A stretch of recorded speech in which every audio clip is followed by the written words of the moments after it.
From the YBA Phoenix Fitness 24/7 basketball facility in Rockland, California, it's About That Life podcast with your host, Coach C.Collins and Coach MJ. Get it started. 3, 2, 1, let's go.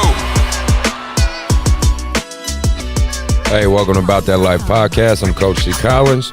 Normally Mark is here for Coach GGT, but unfortunately he couldn't make it today. He's got a couple things going on, taking care of the family and the kids. So, shout out to you, brother. I know you're out there working hard, man, doing your family thing. Once again, thank you for those who are tuning in and checking us out. If you're, following us on whatever audio platform, I appreciate you very much. If you're following us on YouTube, appreciate you very much. If you happen to be new here, hey, thanks for coming, checking us out a little bit. This podcast is About That Life podcast. It's designed to talk a little bit of AAU basketball life and everything in between. So much appreciated. If you are here and you're new here, maybe hit that subscribe and follow button, hit that like button, help us out with the algorithm. Appreciate it very much.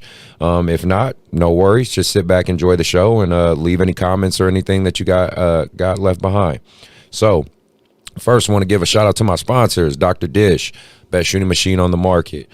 Go ahead and check them out. They got the home version, the All-Star, the Rebel, for you young athletes out there trying to get your shot right. Obviously, with a guy like Steph Curry out there setting the tone, you might as well start putting your work in early.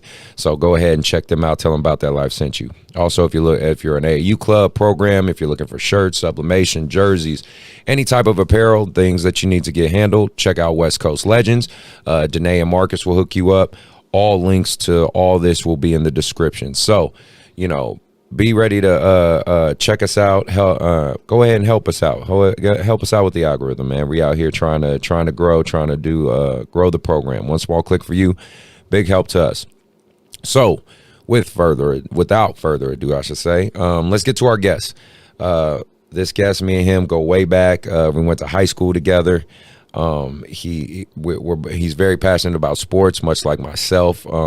The difference is he works with all these different sports as opposed to where I just strictly work in my niche with basketball. But me and him always have kind of talked. He's always really supported me from afar and always been someone I've kind of been able to circle back with from time to time and just kind of connect with and bounce ideas off. And I try to be the same for him. And, of course, two Oakland kids growing up together and seeing the transition of the sports world to what it is today. I think he's a very good guest and relevant guest to bring up to the show. So we'll get into who he is, his accolades, what he's about. But let me introduce Nick Lozito. Thanks for being on the show, brother. Yeah, thanks for having me. No problem. So first, let me let you guys fill in on who he is and what he does, and obviously he'll fill in the gaps from there.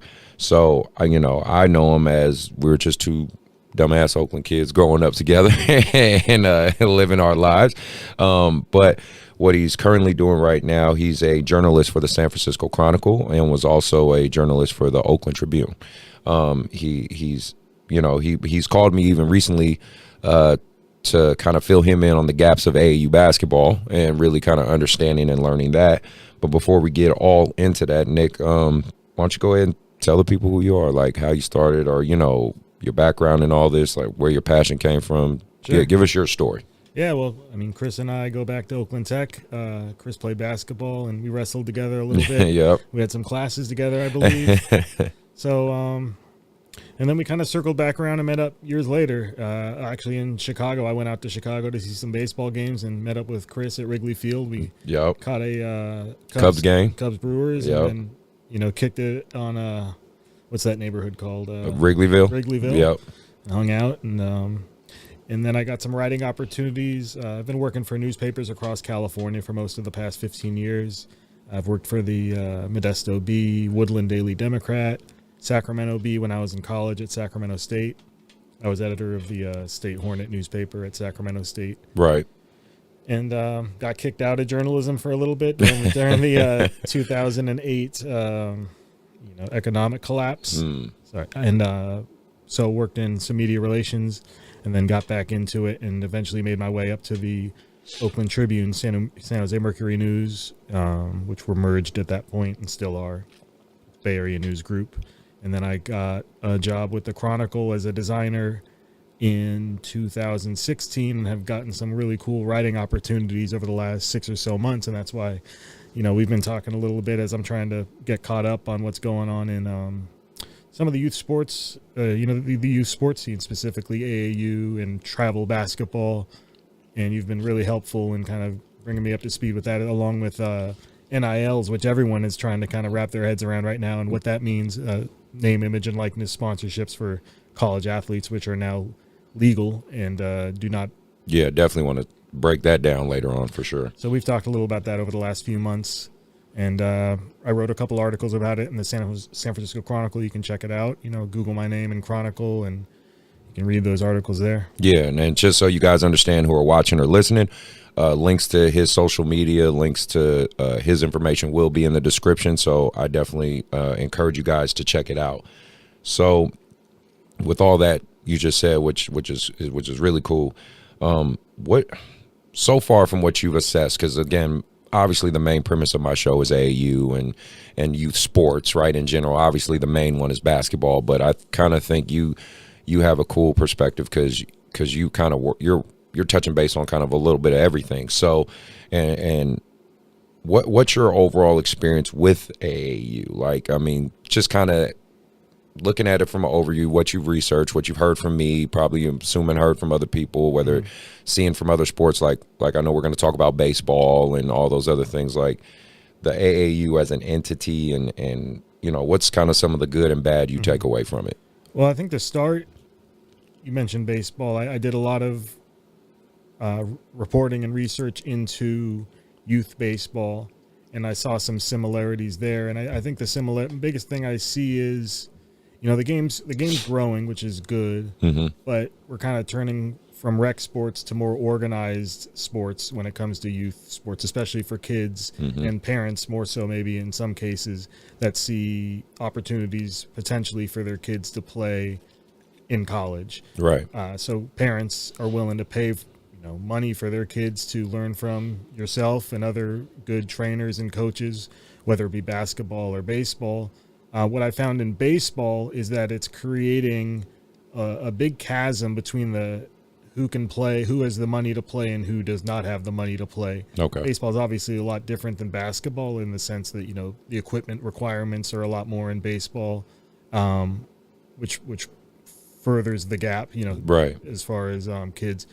And so specifically one of the stories I wrote was about Oakland Babe Ruth, which my brother played growing up. I played that as well. And Joe Morgan too. Do you remember that one? They had a couple of those little baseball leagues. Sure. Like, what I mean? But I would say the Joe Morgan one was a little cheaper. Babe Ruth was a little more expensive. Right. And Babe Ruth in the 80s and 90s was dominant. They turned out players like, Jimmy Rollins, Tyson Ross, Joe Ross, Dontrell Willis, and many more. I'm missing a ton. But right.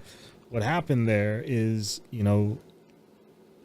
Babe Ruth had trouble retaining players because travel circuits in baseball really boomed. And if you wanted your kid to get looks from major league scouts or college scouts, you had to go to these tournaments in Manteca or wherever in the middle of nowhere, right? Which costs a lot of money for travel. And that's really hurt the,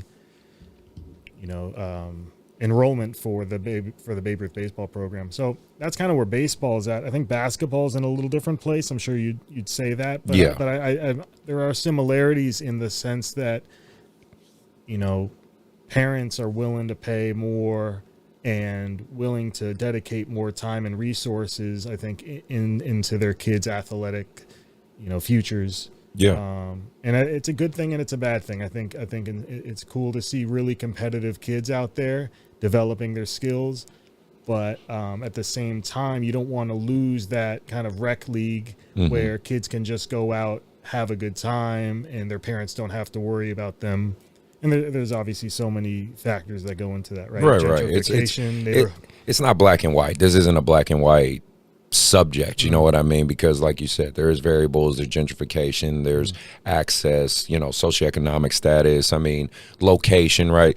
Like, look, you drove here where my gym is, you look around, ain't much else around here, you know what I mean? So you think about even my facility here, which I showed you, outside of maybe Soldier Town, and even that's in the heart of downtown, what else do you really, what do you have in like the Bay Area and Oakland and stuff? So there's so many different facets to it. But like you said, it's kind of who has the means, who has the money, and who's willing to do it. Do you think, in your opinion, there's an age where it's too young, like where it's getting a little out of hand? You know what I mean? Yeah, I think, you got to look at what's good for everyone, I think, at some point. And if your talented kids are playing in exclusionary leagues that cost money, then it's going to make the other kids feel less than. And that's part of sports, of course. There's people who make it and people who don't. There's the A team and there's the B team.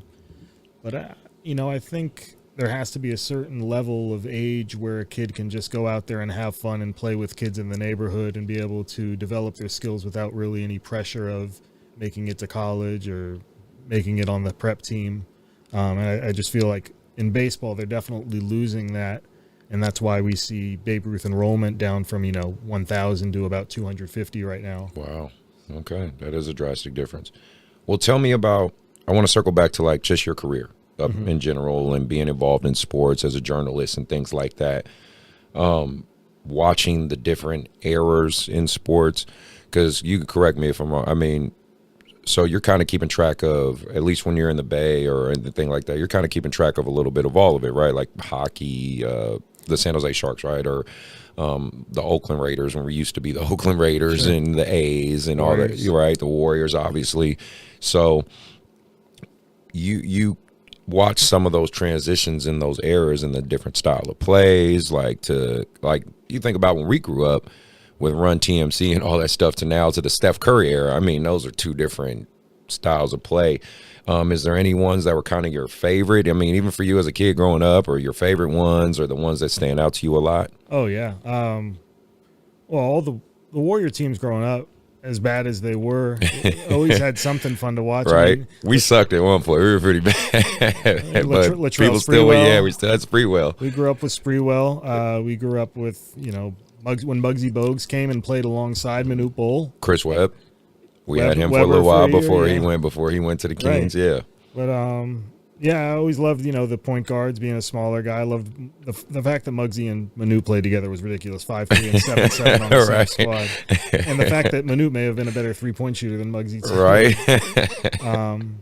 Vonteego, Cummings. All those guys that came through, they were just garbage. The teams were so bad, and to have and then to strike gold that one year when they beat the Mavericks was just that's the most fun I've ever had watching sports. To Rebelieve with I was funny because I think you saw the episode when me and Webb were talking about that. We were talking about the Rebelieve era with Matt Barnes and Al Harrington and all that, and just the Don Nelson and the that was the small ball, you know what I'm saying, era. So it was a lot of fun to watch. Yeah, Nelson really was one of the first coaches who wasn't afraid to play Al Harrington at center for 48 minutes. Yeah. And the Warriors are kind of doing a little bit of that now. I think a lot of people don't, because even speaking on that, a lot of people really don't credit to, because we play in you look at basketball currently, the small ball is pretty dominant. Now the Houston Rockets took it to an extreme when they did their super small ball. They have PJ Tucker as their center, but I'm just saying he was kind of one of the first innovators to say, screw it, go out there and shoot a shit ton of threes and layups and run and gun, and we're gonna go small and see what happens. Right. He seemed to be like a really good players coach. And that's why that We Believe teamwork, because there were some nutballs on that Yeah. team. I mean, when Baron Davis is holding the team together, that's right. like Steven Jackson. And Yeah, Matt Action Barnes. Jackson, Matt Barnes, Monte Ellis. I mean, what's their center name? Was it Beatrice? Beatrice, yeah. Yep, I'm telling you, man. Beatrice has the first assist he assisted the first Curry 3-pointer. Really?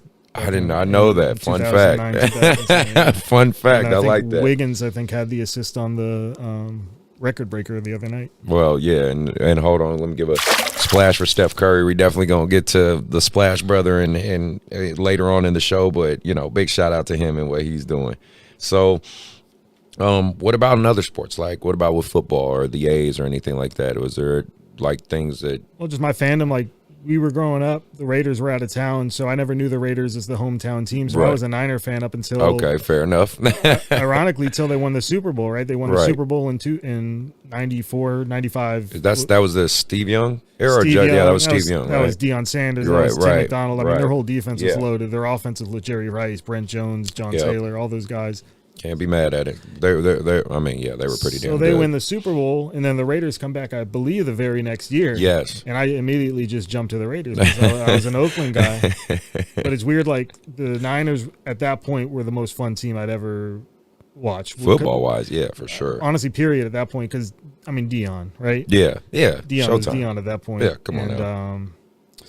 So then the Raiders come back. So then I latched onto the Raiders, who were pretty bad for a little while before they got Gruden and made a run there. Right. And then the A's, I've always been a big A's fan.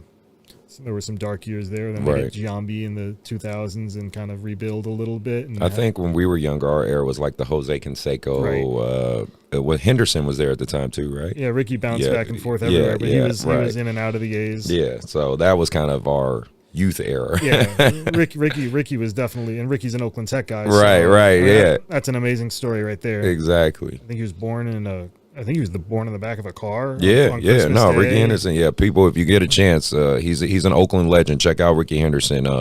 Didn't he have the record for most steal bases? Or no, he was one of the top guys though. I could have swore he's got the record for stolen bases, and nobody's ever going to come close to it. Yeah, that's what I thought. Talk about records that nobody's going to catch. Curry. Ricky Henderson. I mean, somebody put up a graphic the other day when Curry broke that record. I mean, think about the great records in sports. Bonds has home runs. Yeah. Bay Area. Actually, Bay Area born too. So right. You're right. Ricky Henderson, greatest stolen base guy. And now Curry, Warrior, greatest three-point record. Hey, man. He's on fire. Thank you. So, show love to these Bay Area guys, man. They holding it down for our teams. But the fact that Ricky played at Oakland Tech was really cool, and then to play for his hometown team. And there's so many stories of that, especially with the A's with Dave Stewart as well. Very cool. So then I want to talk about, more kind of your career and what you're doing and how you manage it, because not only is there such a huge shift in just the eras in sports, but the era of technology, right? Technology and the way it's innovative. I mean, look, I have a show. I have a show on YouTube. You know what I mean? Who would have ever thought, right? But it's like, for your line of work, do you feel like you always got to kind of keep up and stay innovative and think of different ways to keep maneuvering and keep going? Sure. Well, I'm a print designer first, or I have been at least for the last 15 years. And as we know, print newspapers are, sad to say, they're dying, they're going away. Right. Everything's digital now, everything's digital now. So yeah, I'm having to kind of rethink what my skill sets are and how they apply to the future. And that's one of the reasons why I'm excited to come up here and kind of see what you're doing here. I don't know any of this stuff. I've never been on a podcast like this before. This is honestly really impressive. I see the studio on video, and then you come in here, it's more impressive in person. And, thanks, man. I appreciate that. You're doing good work here, and it's a good product, and I'm happy to be a part of it. But yeah, I think it's a changing industry. I'm happy the fact that I have writing skills, and I'm really trying to work on those, which is kind of one of the reasons why I asked my bosses to give me some writing clips. Okay. Because I'm going to have to branch out beyond just, designing print newspapers. So I want to utilize those writing skills and tell stories of Oakland athletes, and I've been able to do that, whether it's Oakland Babe Ruth and the story of their struggles to keep black participation up during a time when black participation at the major league level is also seeing a big decline. There were 18% black players in 1987-ish. Yeah. And we're at about 7 or 8% this year. Really? So I did not know that. It's over a 50% drop or whatever. Wow. Okay. So that was a fun story to tell. I talked with Alexis Gray Lawson, who was a really good girls basketball player at Oakland Tech right after us. Mm-hmm. She went to Cal and played in the WNBA for a couple seasons. And she's doing kind of similar to what you're doing, just building an AAU program down there. So I talked with her a little bit about her program, just kind of trying to learn the ropes of this AAU. And I'm kind of hesitant to say AAU because she's not an AAU program. She's a travel ball program. So it's travel ball.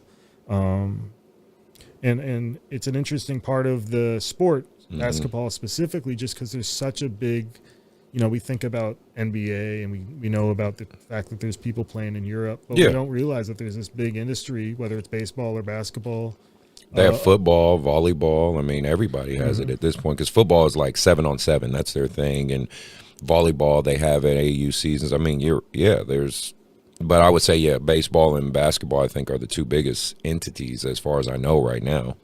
Yeah, so it's cool to talk to Alexis and yourself and kind of learn the ropes and work to tell those stories because, I think a lot of times those stories get a little bit lost in the media landscape. We focus so much on Steph Curry and, the major sports. So being able to write stories about community and about youth and about, what sports really is, which is, kids getting out there, having fun, getting exercise and being competitive, and how that shifts based on technology and based off of just kind of what the industry is or what's going on with the sport.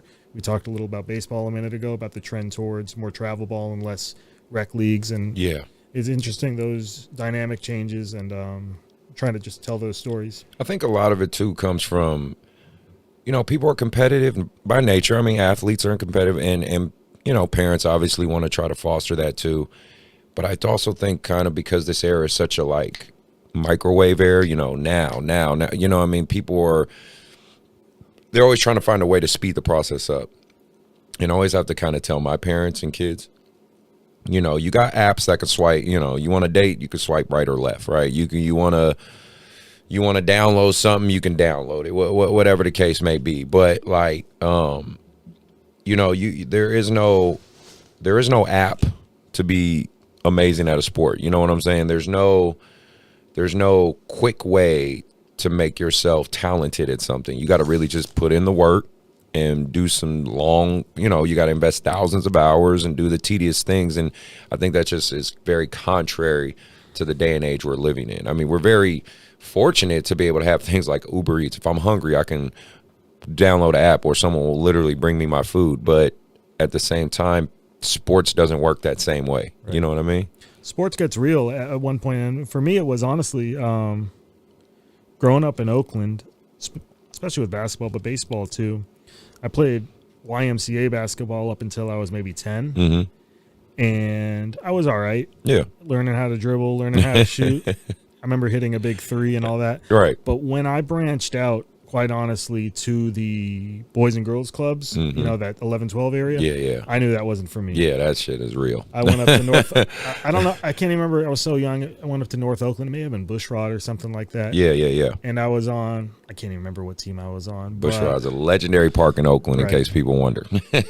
And, man, they ran us all out of the gym. Because I was I think I was representing actually the YMCA, the downtown Right. Which was a pretty good diverse group of kids, but I think they were maybe a little more affluent and probably hadn't seen some of the challenging court games that the kids in North Oakland had grown up on and learned from their brothers. I mean, I was playing across the street with neighborhood kids. I never even really played full court. Right. And then I got out there and we got blasted. And I specifically remember walking up the steps to my house and my dad looked at me like, you don't got to play that anymore. I'm sure, I'll take that. I think I'm good. And the same awakening happened in baseball too. I grew up, my brother played Babe Ruth, Oakland Babe Ruth, and that was the king of Oakland Little League. Like I said, they won 7 out of 8 national championships. The Babe Ruth League was legit, straight up. But I played North Oakland Little League, which again was the more affluent, more white kids and less talented, to be quite honest. I mean, there were some talented kids there, but overall it was just a less talented league. And one year my brother played in a summer league and they needed a ringer for his team, so they brought me in, being a year or two older than my brother. Right. And I just got absolutely lit up by these Babe Ruth kids. Right. And again, just eye-opening, like, damn, when you really open up the market to all the talent out there and you're playing the best kids from every neighborhood in Oakland, you know, there's a lot of great competition out there. Yes. And that's honestly what led me to writing, because once I got to college, you know, I wrestled and I played football my senior year. Yeah.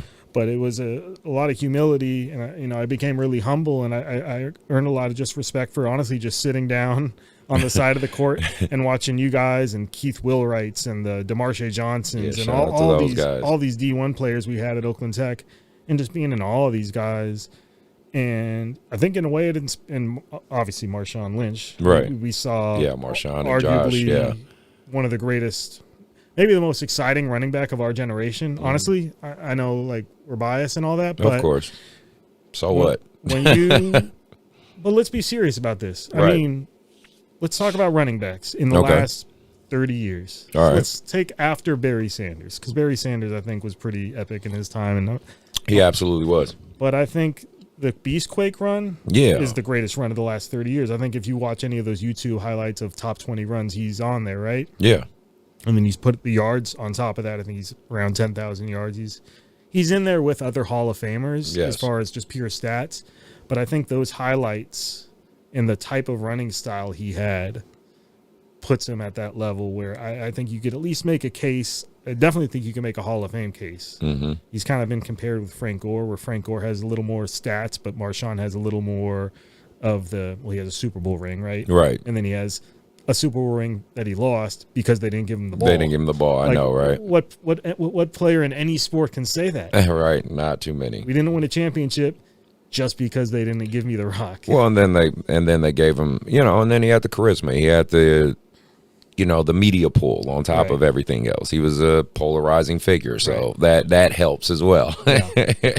Good, bad, or indifferent. So watching those guys in basketball and football, and Alexis on the girls' side, when she was playing before she went to college. Yeah. It's just inspiring to be, and I knew it was something that I wanted to stay in touch with, and I knew it wasn't obviously going to be as a participant, but then I go to Sac State and, get to really sink my teeth into journalism and kind of build those clips and get the reps. It's all about reps, right? Right. Whether you're playing hoops or you're writing about hoops or whatever, you just got to get the reps in. So college was a good place for that. Nice, and perfect your craft. So that's really cool.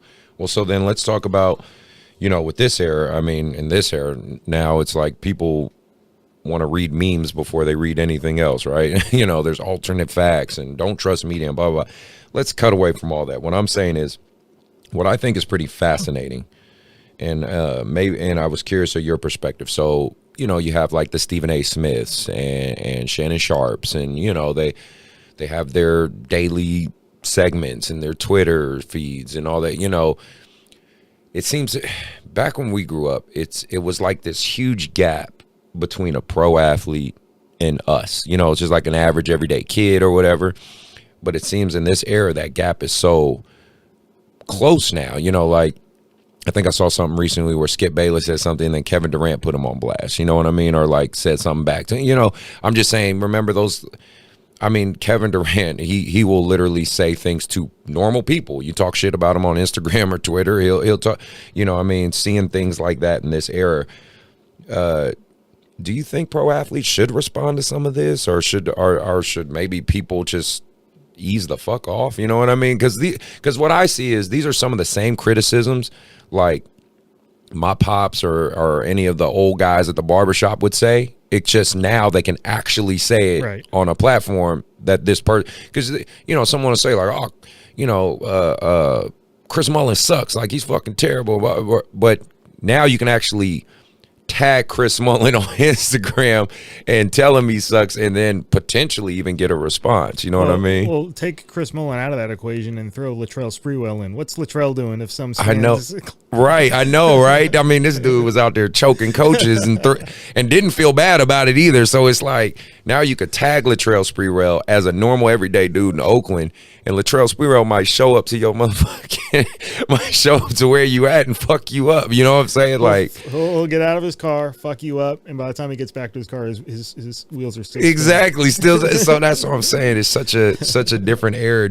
I was just curious on your perspective of it. Do you think maybe some fans need to ease the hell off, or maybe just some of the athletes need to get a little thicker skin? I don't know. I think athletes definitely have more power, right? Obviously now, I mean they're more vulnerable because of social media, but they're also extremely more powerful because of it. Right. I mean, we see what Naomi Osaka did at the U.S. Yeah. And, skipping tournaments and all, or not talking to the media. Right. And then was it Simone Biles at the Olympics? Yeah. It's last year, taking a mental break. I mean, you could take even Kyrie with all that, and we'll get into all that more. But I'm just saying, you could see some of that stuff. Sure. Yeah. I mean, athletes have more power now, and they're more vulnerable now too, I think, just because of the access that fans and the media have to them. They need to be a little more wise about what they say and where they say it and how they say it. But I think, just LeBron getting a fan booted out of the game the other day. Right. And that's all captured on video. So you have so many more explosive situations. I think it's probably got to be extremely difficult to be a player right now, an athlete right now, just because you're so vulnerable for, well, we know it in the media world. You say one thing the wrong way and people will blow up on you and say, you're this or you're that. Right. And it's the same way for athletes. And look what Aaron Rodgers all of a sudden is, he put himself in that situation, of course. But that nothing would have blown up like that probably 10 years ago. Right. Well, and I do always think it's important. Like, I watch a lot of controversy, me personally, like with comedians, like with Dave Chappelle and all that stuff. Like, and the big subject that comedians bring up a lot. Trevor Noah had a great segment about this too. Context. Context is everything. Just saying things without context. It's like you could take the lyrics of any song. If you just say the words, it sounds fucking ridiculous. You know what I mean? Like if I take Rihanna's Umbrella, I go umbrella a under my umbrella a. If I just take the words, I sound like I'm fucking uttering nonsense. You know what I mean? But the context is it's clearly a song and a melody. You know what I mean? So I think people have to keep that in mind, because sometimes I think these athletes, they just say something, and again, they might not even be saying something with any type of fucked up means, but it can just be pulled and used and manipulated. And I also think fans lightweight want to try to get these reactions out of some of these athletes. You know what I mean? Because they want their 15 seconds of fame or whatever. So I don't know. No, I agree, and that's probably what happened with the LeBron situation on courtside. You say something about LeBron's son or LeBron's family, you're going to get a rise out of them. Right. But I think, going back to what you're saying, the messenger counts too, right? And trusting the person talking. If you're an athlete and you can build trust that people know who you are and what you stand for and what you believe in, you tend to get a little more leeway when you speak. Whereas if people don't trust you, if something comes out of Kyrie Irving's mouth these days, it might not mean what it comes coming out of LeBron James' mouth, just because LeBron James has built up respect from whomever, and Kyrie is in the doghouse with a bunch of people for whatever reason. One thing I always kind of think about is the show South Park. Like, love that show. Those guys, like, people know where their politics are. Yes. And people know that everything they do on that show is in jest. Yes. And they get away with so much stuff that and also the fact that it's a cartoon. Right. That helps.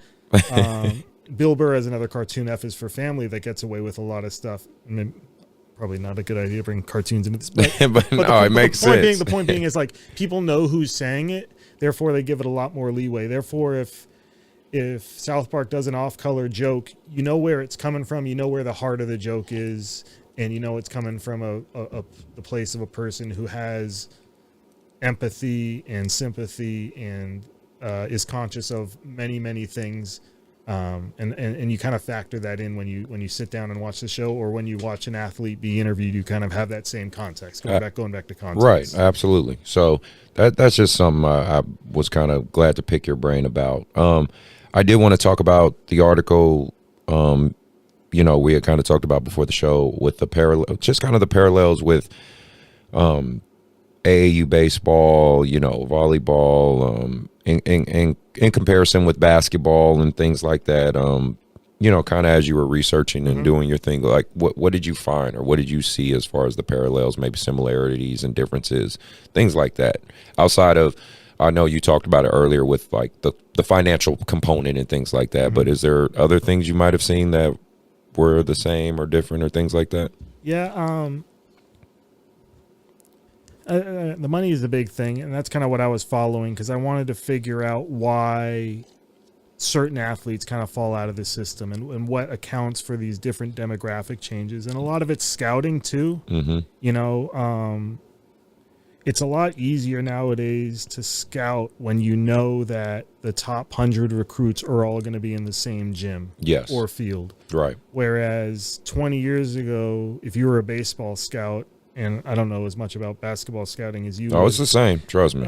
Scouts would have to go gym to gym. You have to go all these places and fly all these. It's much more cost effective to just say, hey, I'm going to fly you to Vegas. This is the National Bigfoot Tournament. These are the top recruits. They're all going to be there. Go check them out.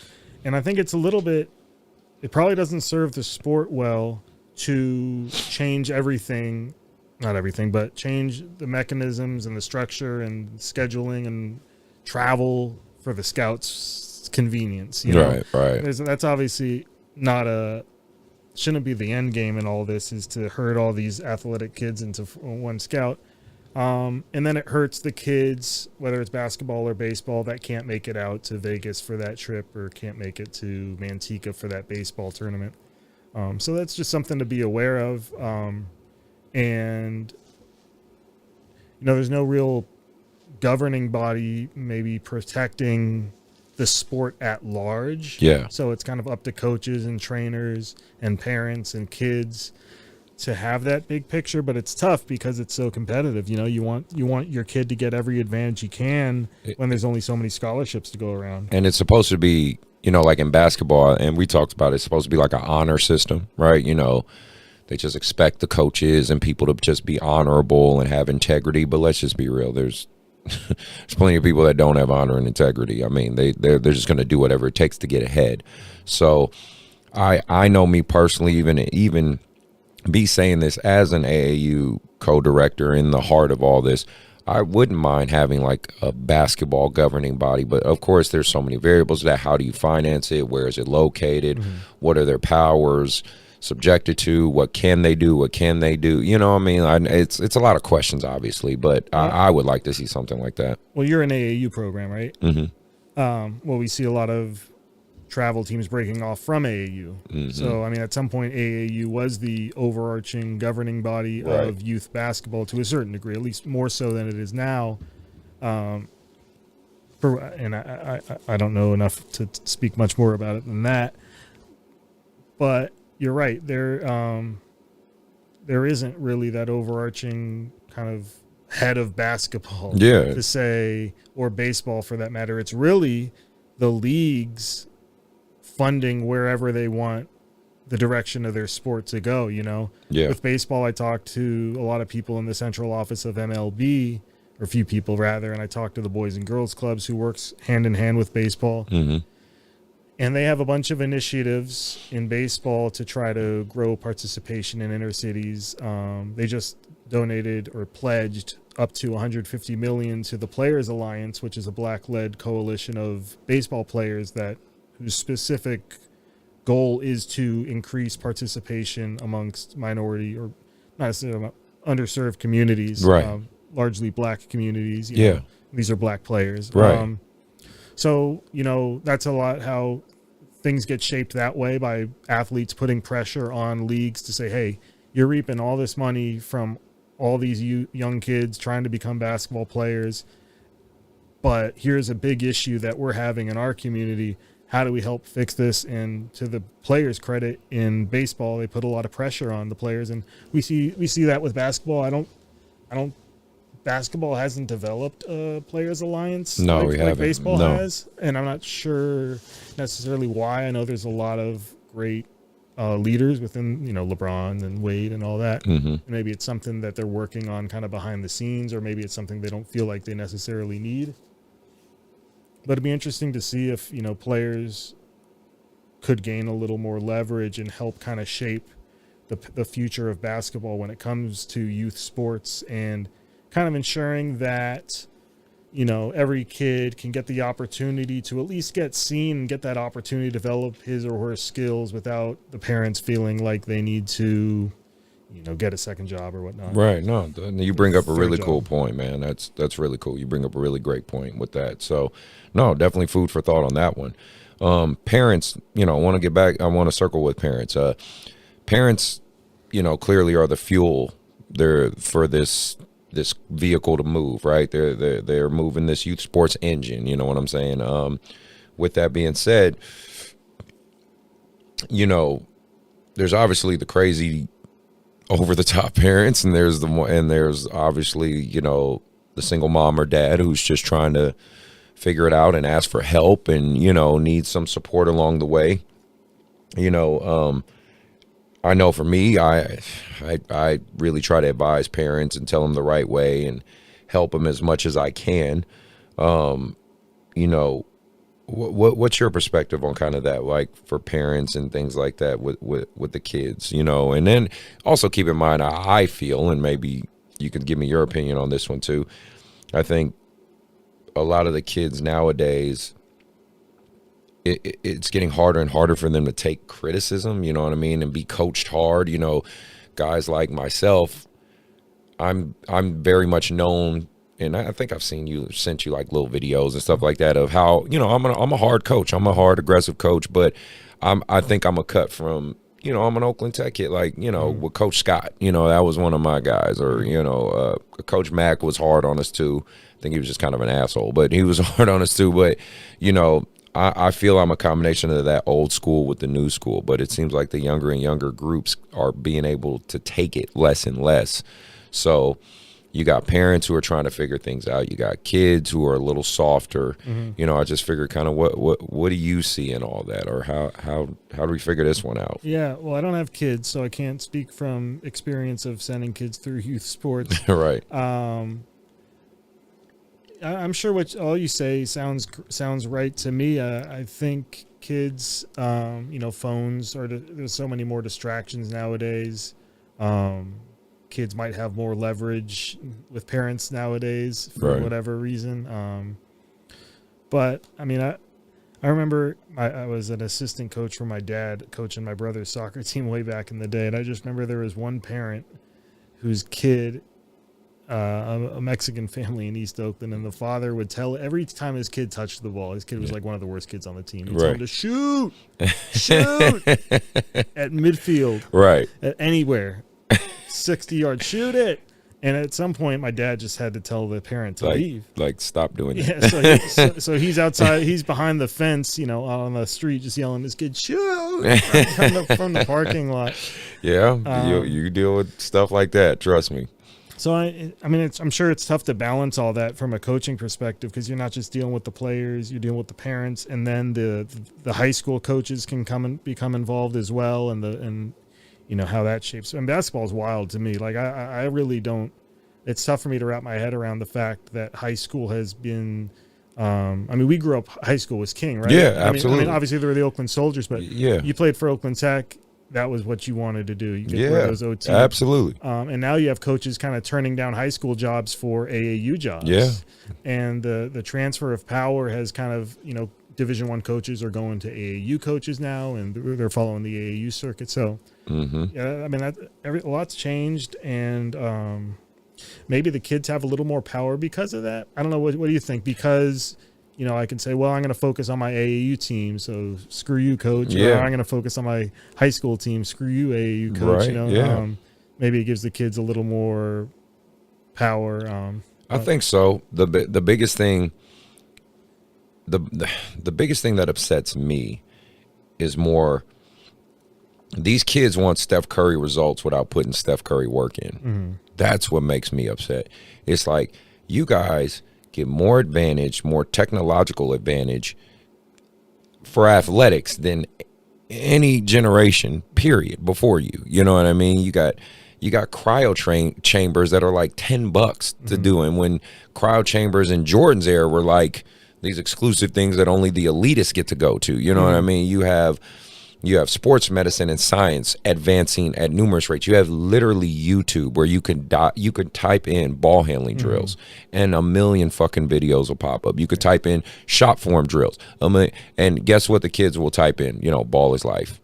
You know, highlights. Right. So you have access, but you don't take it. Speaking of highlights, now we have social media and Instagram, and and I'm seeing a trend, and you know, you're in on it too. Right. Is, you know, some practices are turning into highlight reels, where you have 2 or 3 people with video cameras following the action up and down the court, and it's basically just run fast breaks back and forth. And we're going to get your best clips on here, and we're going to boil them down to, you know, your 5 best plays, and we're going to make a YouTube video out of it instead of teaching basketball. Right. But for some of these travel teams, whether they be AAU or not, some of these teams are only meeting 3 or 4 times a year for practice. Yeah. And if your entire practice for those 3 or 4 times is just running up and down the court, trying to build clips for you to promote your program, you're not developing a good team. You're developing a good highlight reel for your players to then showcase to colleges, which makes sense to a certain degree. But in the end,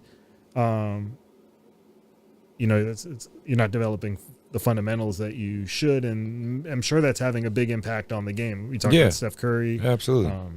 People again, that Steph Curry wasn't born with the gifts you would say a basketball player needs. You know what I mean? He's, you know, 6'2", 6'3" you know, $150, $160. I mean, he wasn't just a super gifted specimen. But he just had a work ethic that clearly was completely abnormal. Like Will Smith says, you know, you're not going to outwork me, right? And then he applied it and beat the hell out of his craft to the point that obviously we see in the end result that he's the greatest shooter ever to exist. But I'm sure, like me, and we'll watch later some. We'll talk a little about Draymond Green, I think. There's so much, specifically to the Warriors, there's so much other things to look at and be in awe of besides Steph Curry shooting. I mean, some of these screens they're running are just ridiculous. Yes, you know? Absolutely. Curry coming off of, you know, 2 guys screening for him. He cuts back. The naked screen they're doing now. Right. The screener has the ball, fakes the screen, and then just has a wide open lane to the basket. It's amazing. I don't see much of that being run on those AAU highlights I find on Instagram. You know? Because, again, give credit to Steve Kerr and that staff, and a good portion of it, too, is, you know, they're not one thing I will say when it comes to AAU basketball, there's a lot of people with the title of coach, but obviously, in my opinion, there's not a lot of coaches, you know what I mean, that are actually teaching basketball. That's how come, like I sent you the link with my little documentary series I'm trying to throw together.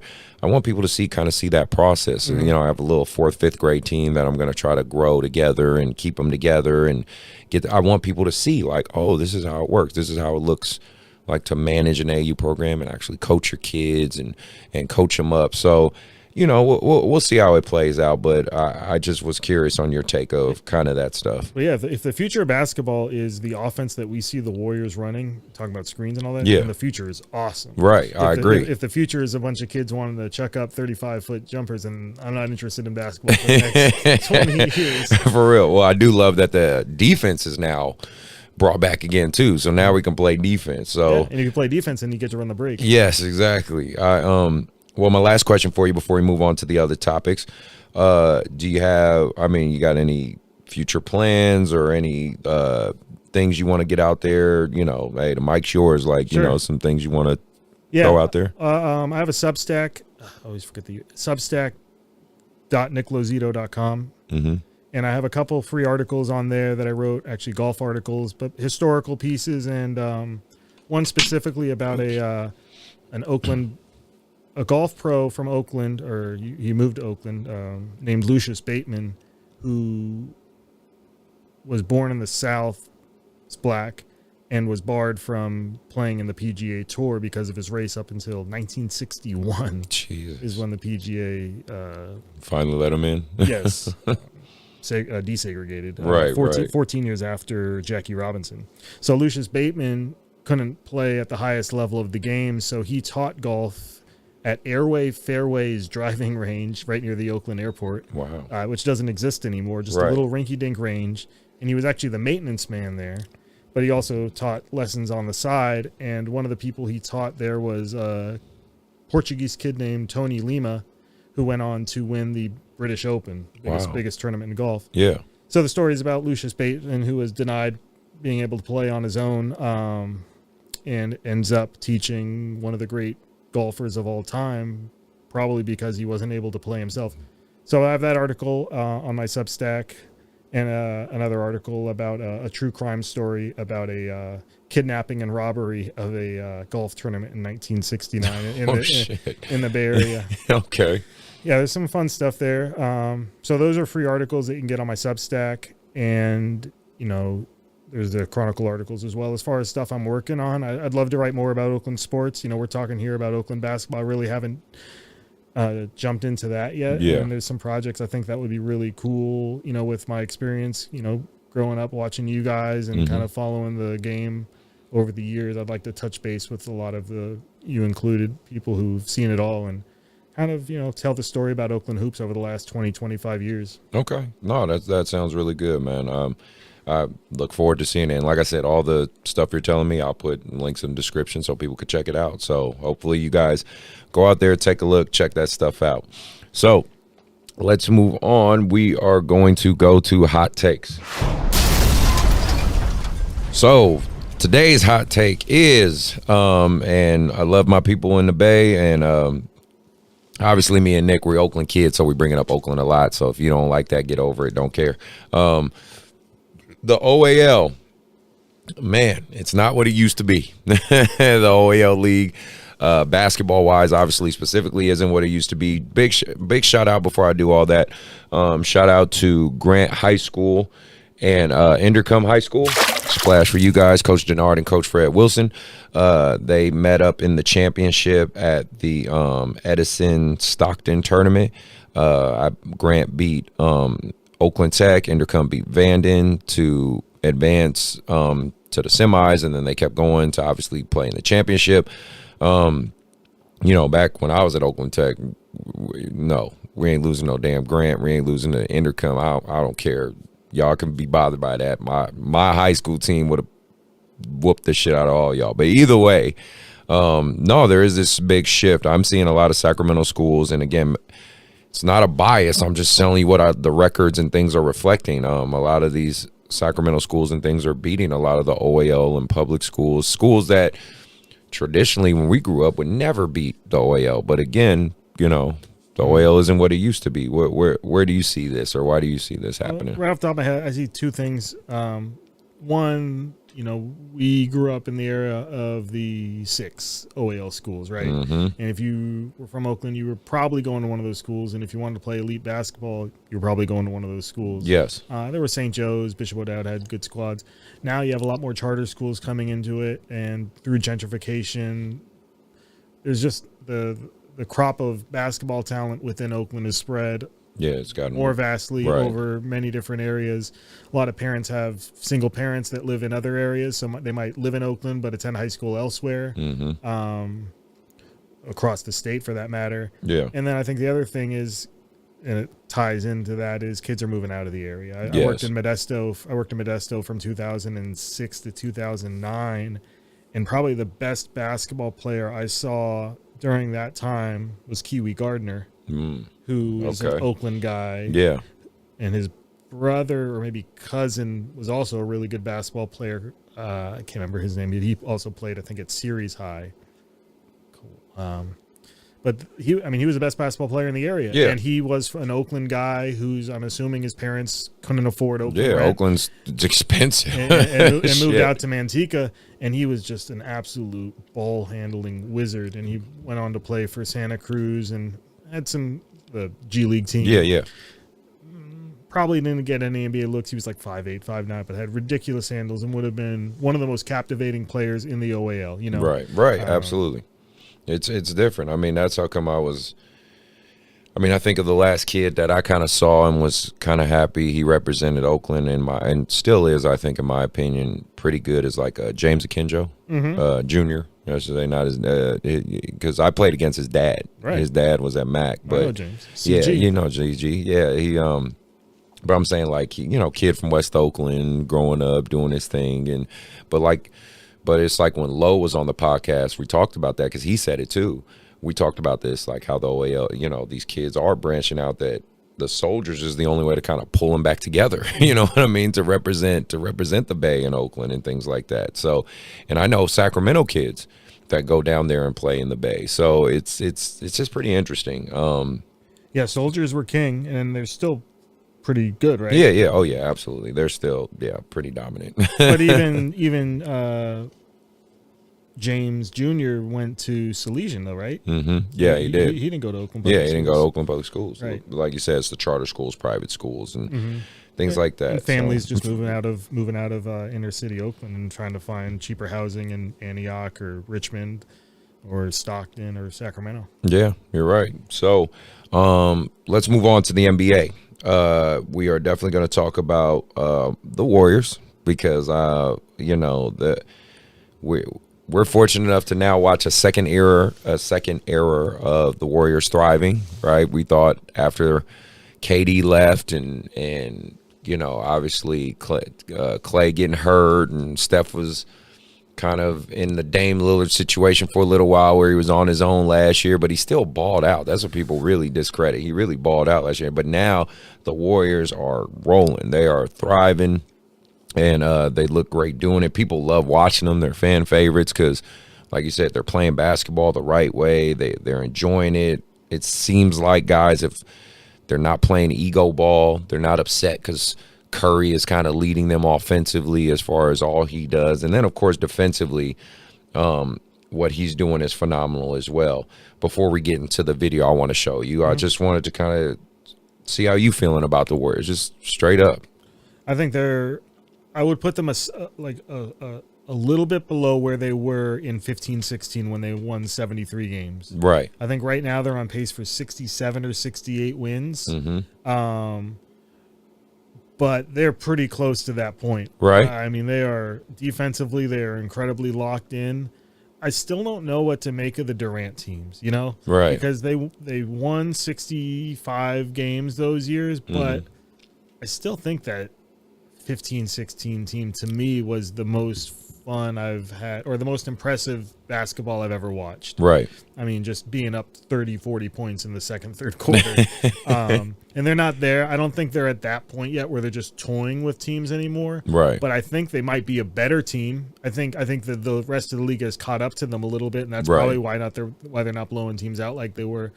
But they're running on all cylinders right now, and if Clay comes back, and Wiseman will be interesting to see how he fits into it. Yeah. But I mean, a guy like Kevin Looney, who I thought was out of the league 2 or 3 years ago with a bad hip and just didn't seem very skilled.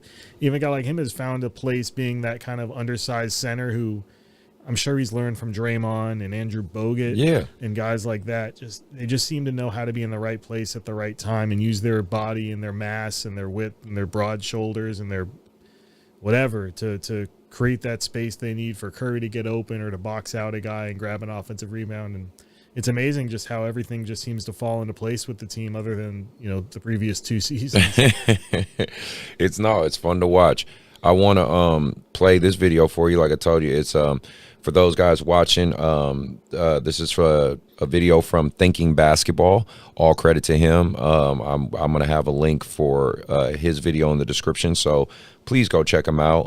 If you want to watch the whole clip, just going to play a little bit of it and react to it and talk about it because he really breaks down why defensively they're so good. I'll break down a little bit of the segment. And for you guys who are, so obviously on the audio side, I'm playing it for you guys who are watching it on YouTube. I'm sure my guy Joe, my editor, he'll edit in so you guys could probably check a little bit of it out. But overall, it's just a great, phenomenal breakdown of how to play defense. And the biggest thing, which I'll reiterate in a moment, is communication. They really breaks that down and talks about it. So, you check it out. I play it for you a little bit. You tell me tell me what you think after you see it. Let me see. Get this thing started. Way to get on the floor was to defend. So you've probably heard that the Warriors are good again, and sure, their Steph Curry-led offense is difficult to guard, but it's actually been the Warriors' great defense that has led the way. And I mean great with a capital G, like a stop the presses, they're historically good kind of great.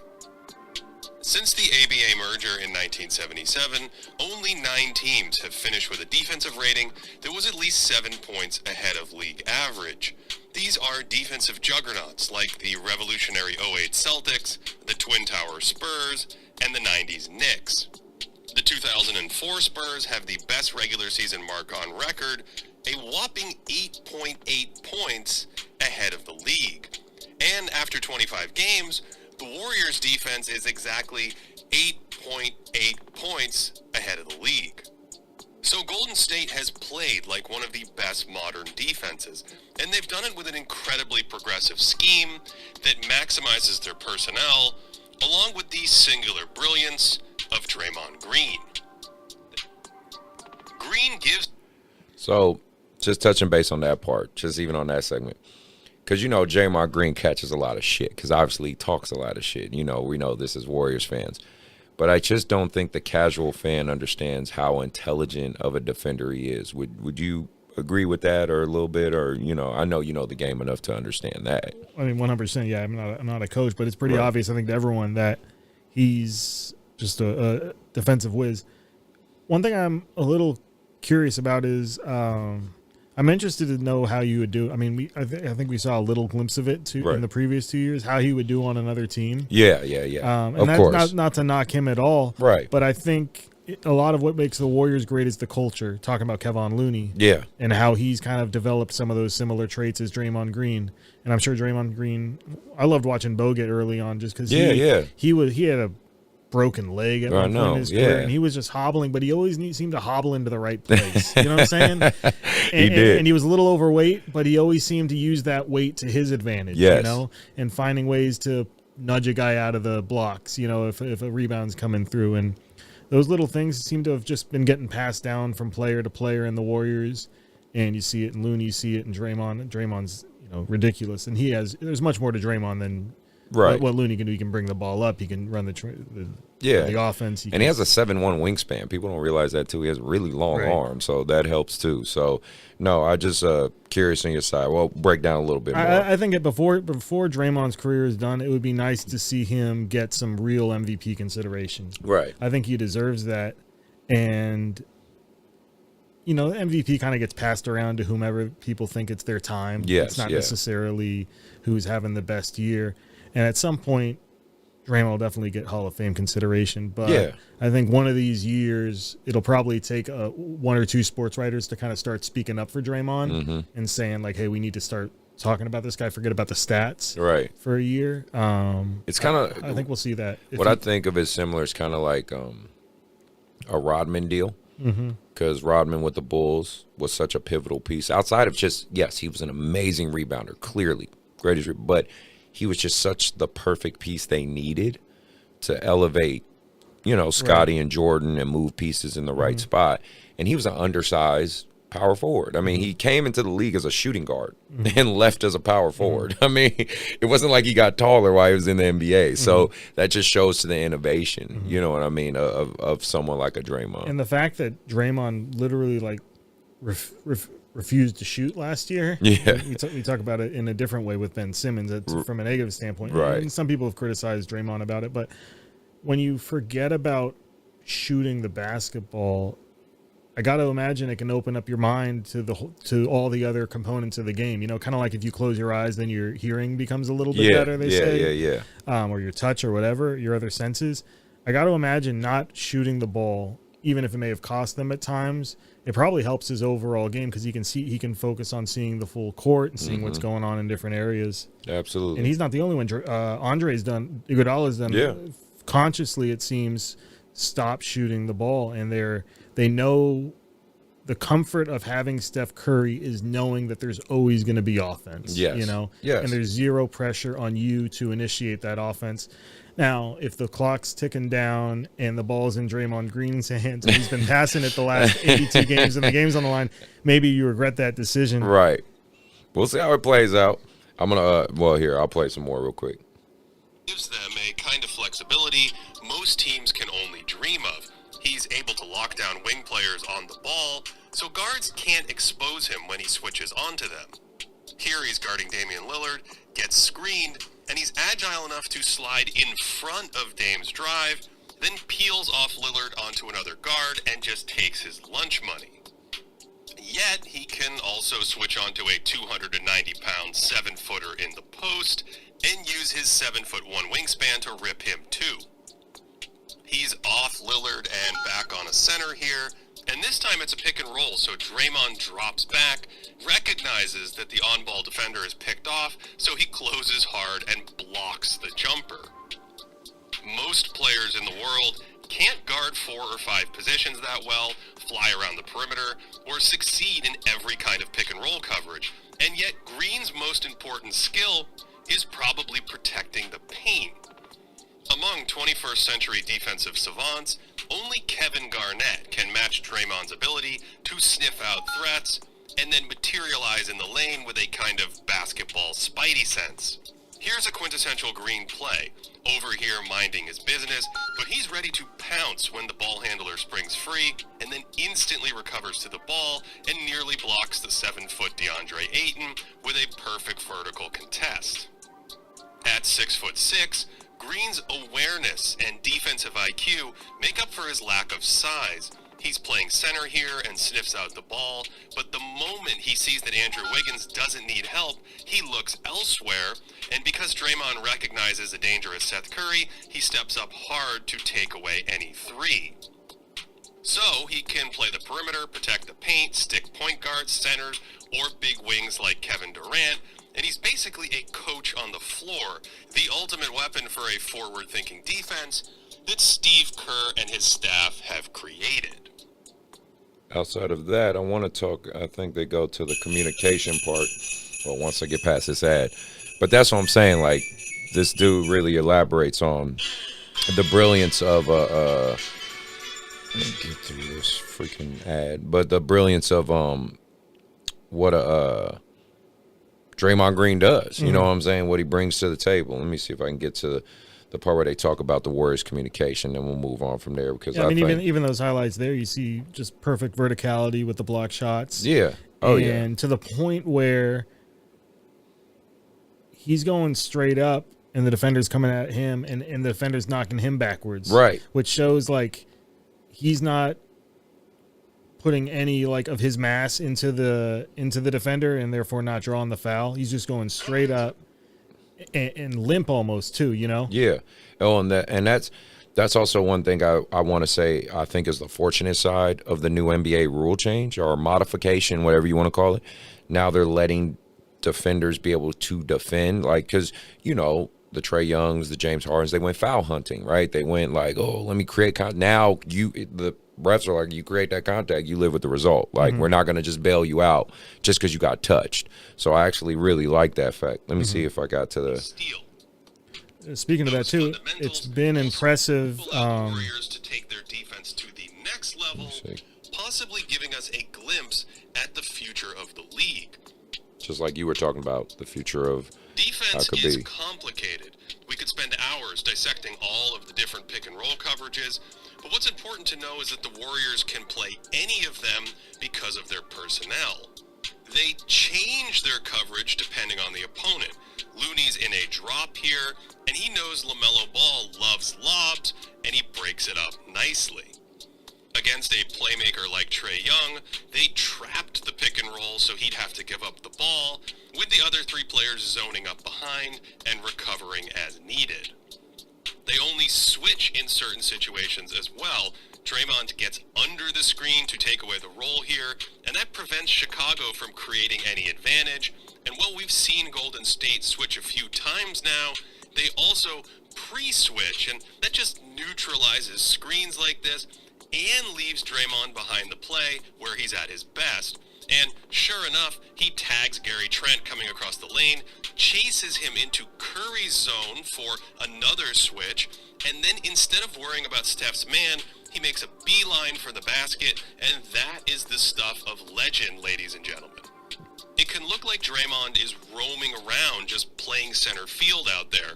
His man is way up here, and after a while it's like he's not guarding anyone, but this is actually part of Golden State's next level scheming. The Warriors will bring an extra defender to the ball side of the floor to help against isolation or any two-man game. That just kills any roll pass here, and James Harden doesn't really know what to do. They look for a Durant ISO on the other side, so Draymond tells Wiggins to overload on the other block, and this allows more ball pressure while simultaneously deterring penetration. Other teams typically wait. Looking at that Nets tape. Yeah. One other thing is the Warriors are built as a team. And then you look at the opposite of that being the Nets, where they have two ISO guys on the court. Right. What do you expect? Exactly. You're not going to run. You can't run the screen offense that the Warriors do with those guys. You can't. They don't want to run it. Yeah. So, I mean, it's just a little interesting like that. That's why I wanted to bring that video up. And obviously, like I said, for you guys watching or listening, the link for this video will be in the description. I don't want to spoil the rest for you guys, but go check it out. It's like a 17-minute video. It's a great breakdown, but I just thought that was pretty cool and innovative of who we are, indicative of who we are, right? It shows how well coached the Warriors are and how well they've put that team together to where it's just become part of the culture of the team. You know, it's not even about it may have started as coaching, and it probably started with Mark Jackson and Curry before Steve Kerr. But whatever they're doing there, everyone's bought into it, and it's getting passed down from rookie to rookie, from class to class. And going back to like Kevon Looney, who was basically out of the league, has enough intangibles in his game, despite having like half a hip and no vertical and struggling to get up and down the court. Even a guy like him can make himself really effective in that system. Right. So, and we got Clay and Wiseman coming back at some point. So it'd be great to see. I want to talk a little bit about, obviously, congratulations to Curry. You know, I don't know if he'll ever hear this episode or whatever, but still want to put my mark out there. Congratulations to you, brother, for breaking that 3-point record. That's obviously a huge accomplishment. By the time your career is done, you're going to make that record very, very difficult to get to. So, you know what I mean? Kudos to him, man. And there's a lot of people who've done a lot of great analysis on that as well. I think we did a previous episode, I did a video reaction of a guy who broke down. It was Jimmer X or something like that. He broke down where potentially he could take the 3-point record to. I think it was somewhere like 5,000 or something like that if he plays till he's 40. Sure. So it was like, he's at 3,000 right now, and you figure he's 2/3 of the way through his career. If he so that's why I was like, wow, can you imagine that? But then they said, you know, the way the game has changed and all the guys shooting threes like the Trae Youngs and things like that. I mean, there are guys who could get there eventually. Yeah, I think Young and Doncic. Yeah. Those two guys are at a pace at their age where they could potentially make a run at it. Right. So we'll see how that plays out. But because you got to figure Curry had 3 or 4 years there at the beginning of his career before he found who he was, right, and also was really banged up. So those are 3. And they're the catalyst of the era that he set. Right. You know, he is the bar. You know what I mean? People can hate on that all you want. He is the bar. He is the standard. Trae Young got the green light to shoot from day one. Right. Steph Curry took him a few years. Right. Exactly. So, talking about the pandemic with COVID and things like that. Obviously, the Kings were hit hard. I'm going to mention a little bit of this is from an article from the Kings.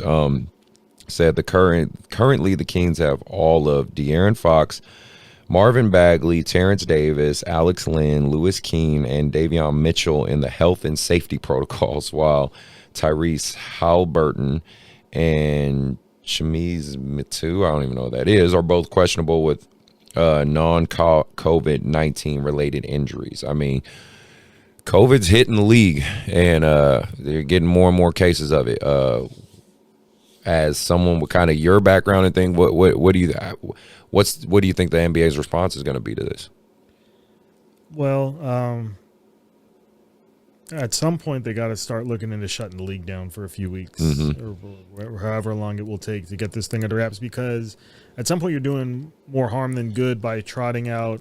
I think the Magic had 7 or 8 guys available tonight, and I'm sure a bunch of those were whatever their G League affiliates. Right. They might be the Kings have calling guys up. Kings have 5 or 6 guys from their G League team. So when you start doing that much damage to your product, I think at some point you got to call it off for a few weeks. I guess there was seems like a big spike after Thanksgiving, maybe families getting together, and got a lot of cases resulting from that, and there might be another one coming off of Christmas get-togethers. So it's scary, and the Kings have been hurt pretty hard. I think it seems like third or half of the league has of the teams have a large number of cases that they're dealing with right now. I think the Warriors just have Jordan Poole at this point. Yeah, it's like you said.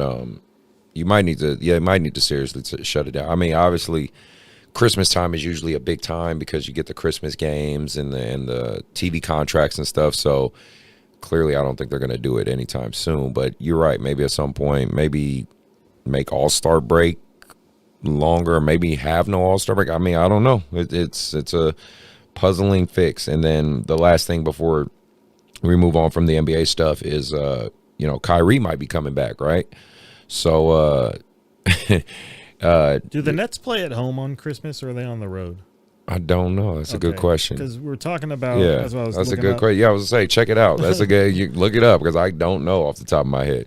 Joe, do you know? I don't know either. But that is a good question. Yeah, because they're talking about him coming back and playing to road games, and we all know how much money is made. This is going to look stupid if they're playing at home. Right. We know how much money is made on those Christmas Day games. Yeah, they are. That's what I'm saying. Those are high televised events. Those are, are close to the Super Bowl we're going to get. But either way, it's interesting that the Nets are considering, apparently, according to reports, bringing Kyrie Irving back to play in especially when they were like he's suspended indefinitely and all this stuff. Right. It seems curious time to be willing to bring him on when there's so many new cases coming out.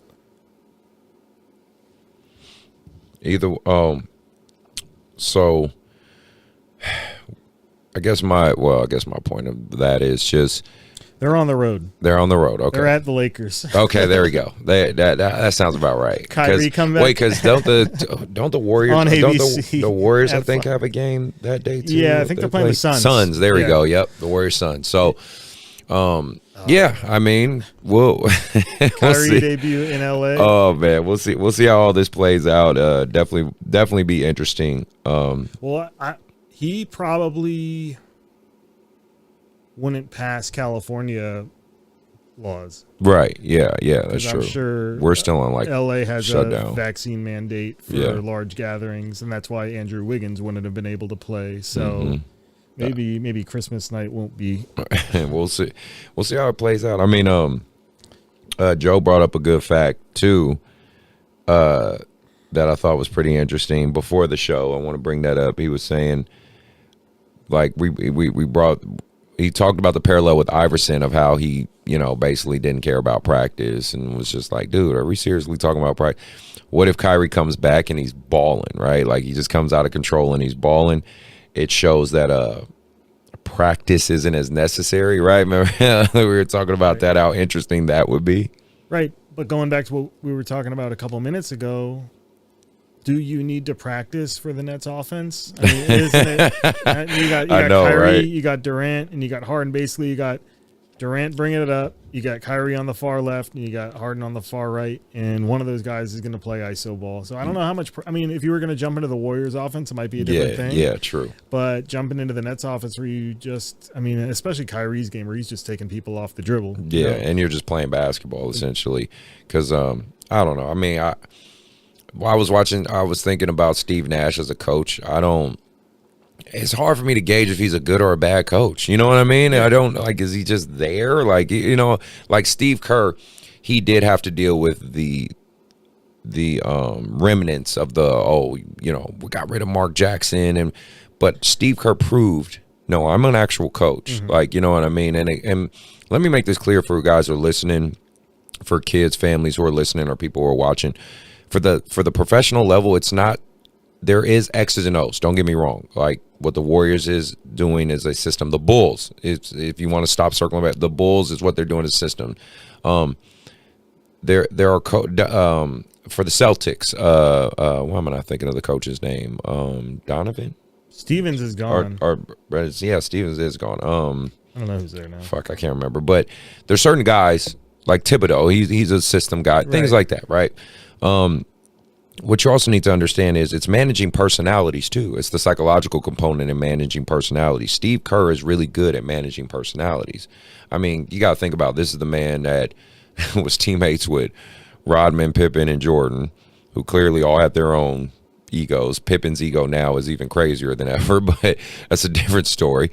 And then he was under Greg Popovich, played for the Spurs, was around Tim Duncan, Ginobili, those guys. So he understands how to, get the best out of the personality and personnel out of them as well. Lute Olson. Yeah.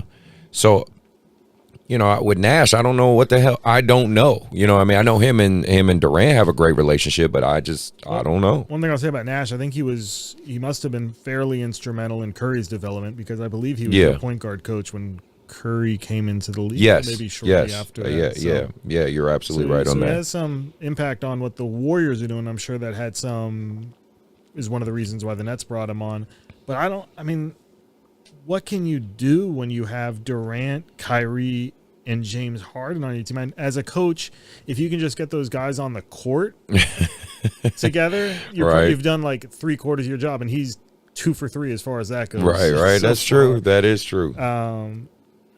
Yeah, I don't know. I don't watch much Nets basketball, so I don't know what they're running or how their defense is. I'm sure he's doing some things right, and their record, I think, is decent. But, it is solid. But from an offensive end, I got to imagine a lot of it's just, hey, I got 3 of the best players in the game, and Kevin Durant, who has a championship pedigree. Mm-hmm.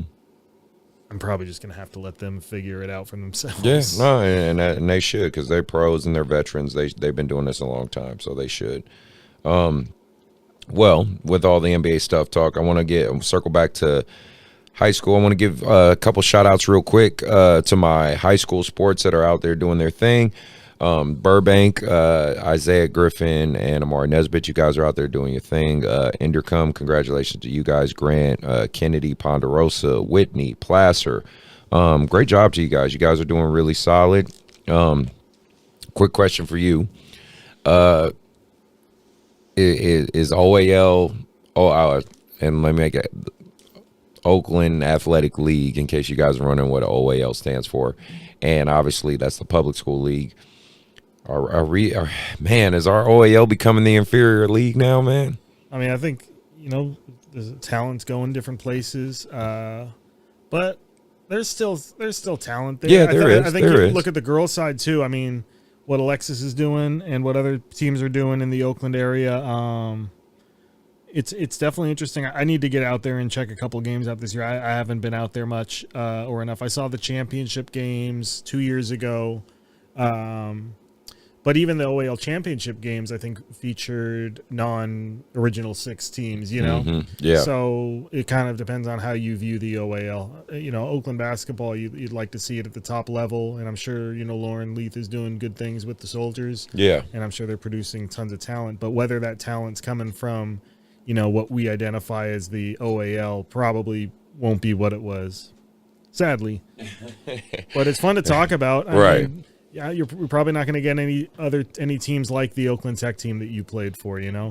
That was what we were number 20 something in the country during that time. So probably not gonna. I don't know. I haven't been to a game, so I probably shouldn't speak on it. But I Right. just remember the atmosphere at those games going into McClymonds. Oh, bro. With Leon and you know who was it? Who dunked on Leon that one time? What in at McClymonds? Yeah. I can't remember the kid's name, but I know what you're talking about. I know what you're talking about. The whole crowd chanting Leon. Right. Leon got shitted on. Yeah, exactly. I mean, how often do you have the number 2 player in the country getting capped on by the entire visiting because there's another player on the rival school who can compete with him? Yeah. You know? Yeah.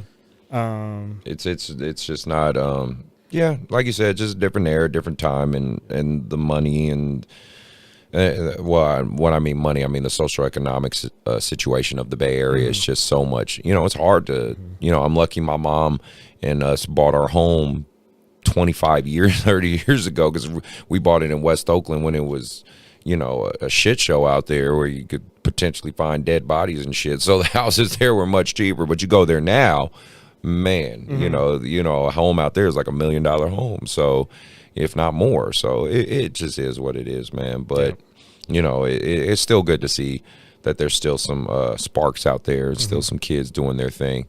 And I'm always combing the roster looking for those Oakland OAL guys. Good, too, man. That's what's up. Colleges. That's what's up. I big shout out, a couple more shout outs to my guys.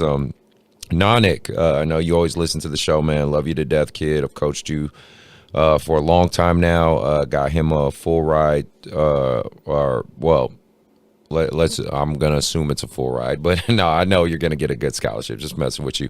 To Holy Names. So, you know, let me give you a splash for you, Nick, man. Proud of you, man. You've been working hard. You got your dream, Keandre. I know you just got accepted to Cal Lutheran. Even if you walked on there, they take you, you know what I mean? Obviously, for basketball-wise, we're going to help you out there. And Isaiah and Amari at Burbank, keep doing your thing, fellas. You guys are doing a phenomenal job. You guys are really... They're seniors making a name for themselves. I'm proud of you guys. Keep pushing, and all my YBA kids, all the kids that are out there hooping or playing football, like Jack Himmert. He's a Jesuit playing football, killing it, man. I'm just really happy for you guys. Also, quick shout outs to our Patreon members. Thank you guys for support. Nick's a Patreon member, so I appreciate your support, brother. You guys help us. Trust me. Just like Nick said, you know. Just the little cost for the studio stuff, you know, the camera work, you know, pretty soon I want to put some more sound pads so the sound could sound even better for you guys. It really is a help having you guys publicly help us. The last bit of news before we get out of here, our podcast has been nominated as for Sacramento Trending top 5 podcast of the year. So, you know, congratulations to us. I guess we're doing our thing here About That Life podcast. Please go and vote. The voting is open until January 12th. You know, we're hoping to obviously take the thing home. We want to take that trophy home. So if you can vote for us, it'd be really appreciated. And you know, big shout out to our last sponsors with Hardwood and Courtside. If you're looking for tournaments, if you're looking for AAU tournaments, rec leagues, things like that, go ahead and check them out. They're in the Rockland area. They're right next to my facility. Links to them will be in the description. So please feel free, check them out. With all that being said, Nick, I'm really glad you're here, man. I'm glad you were able to come through. I will, again, have links for all his stuff in the description so you guys can check him out. Please go follow him, support him on his journey. Nick, you got any shout-outs or anything you want to drop some knowledge for these parents or kids for real quick? No, I appreciate you having me on. I think I got all that out. You know, great studio, great podcast. I think if you are interested in basketball and coaching or the game in general, I think great podcast, and it's clean audio, and it's developing, you're growing, you're figuring out your niche in this community, and I'm excited for it and I'm interested in it, so look forward to listening and maybe coming back after I write a few more stories. Absolutely, man. You're always welcome, and I love to have part 2s and 3s. I love updates of my guests. So, you know, again, you guys please check him out. All my supporters, again, thank you again for those who've been there and been rocking with us. I really, this would not be successful without you guys pulling to make that happen. Shout out to Joe, my cameraman. He's doing a phenomenal job. People love his video work. Also, check out my own personal YouTube channel.